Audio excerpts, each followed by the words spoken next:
everyone, in this video I wanted to show you how I make zucchini noodles. It's really easy and the kids love them. I bought a spiralizer from Amazon. I want to say it was between $20 to $25. It's easy to use. You just fit the zucchini in here like this, and then you turn the handle and it will start making the zucchini become spirals.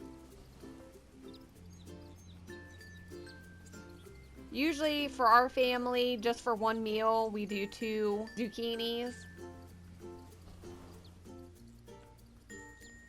Once it's spiralized, I'll add butter, salt, pepper, garlic, and virgin olive oil.